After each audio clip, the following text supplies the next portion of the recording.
Oops. Wow.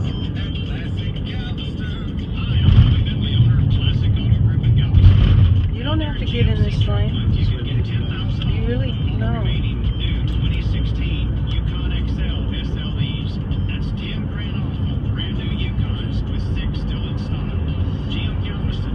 They really have to put don't drink, do not drink.